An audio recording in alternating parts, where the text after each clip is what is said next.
Calon Gubernur Aceh, Bustami Hamzah menegaskan komitmennya untuk memberdayakan santri dan memastikan fasilitas layak di Dayah. Pernyataan ini disampaikannya saat bertemu dengan ulama karismatik Aceh Barat, Abu Mahmudin.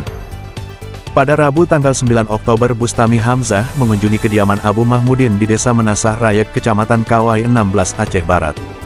Dalam pertemuan tersebut, Bustami menyampaikan misinya untuk meningkatkan kesejahteraan santri melalui pelatihan keterampilan, agar mereka dapat menjalani kehidupan yang layak.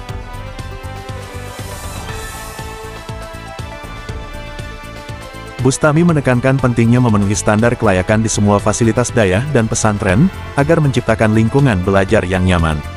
Ia percaya bahwa pesantren adalah kunci dalam membentuk akidah generasi masa depan, terutama di Aceh yang dikenal sebagai negeri syariah.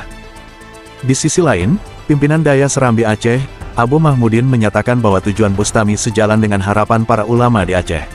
Ia mengharapkan siapapun yang terpilih sebagai Gubernur Aceh mengutamakan pembangunan syariat Islam. Abu Mahmudin juga berharap agar calon gubernur yang terbaik terpilih dalam pilkada mendatang untuk menjaga Aceh.